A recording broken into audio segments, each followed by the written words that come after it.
แล้วสบายดีมื้อนี้เนาะสิพาไปเบิ่งตลาดนัดหลวงพระบางคืนเนาะว่าเป็นอันใดติดตามรับชมกันเลย อันนี้เท่าไหร่ก่อนอันละ5,000หรอถ้าม5,000คิดว่าทุกอย่าง5,000สันดอกถ้าทุกอย่าง5,000นี่เป็นตาเอาละอย่างอยู่มื้อนี้เป็นมื้อสุดท้ายของเพิ่นบอกมาแบบนี้เนาะบางร้านเพิ่นก็ปิดไปแล้วแล้วบางร้านเพิ่นก็ยังอยู่สินค้าจะบ่ค่อยไล่ปานใดมื้อนี้คนเลาะก็บ่ไล่คือกันเนาะ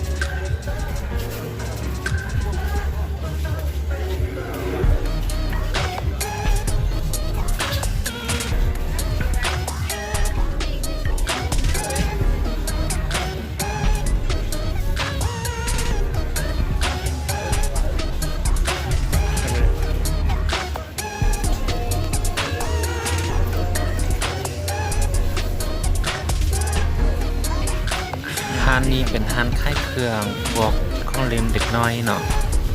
เป็นปืนเป็นหยังนะอันนี้ก็จะเป็นเสื้อผ้าของเด็กน้อย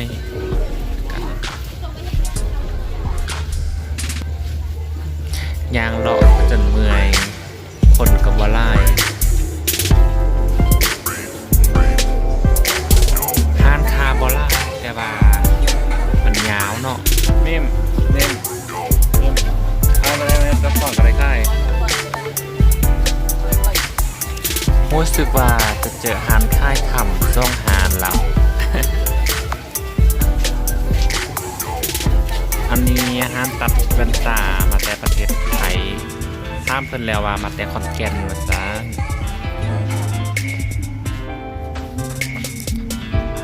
อย่างเลาะต่อเนาะเฮาเนาะ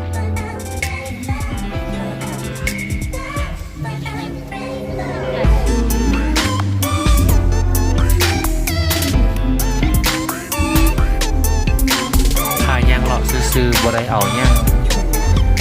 อยากรู้ว่าเพิ่นมีหยังแหน่ขายถ้าสิ่งที่มีสนใจก็อยากไรอยู่เนาะแต่มันบ่มีหยังสนใจเลย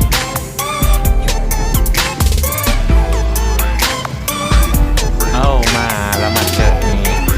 เขาเอิ้นหยังสไลเดอร์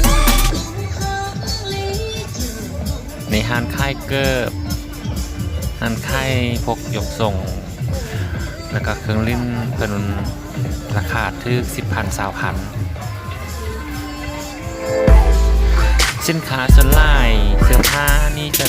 จะมาแต่เวียดนามเพราะว่าคนเวียดนามขายหลาย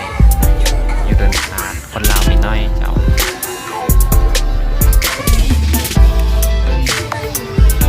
ค่อยย่างวนไปวนมาซื่อ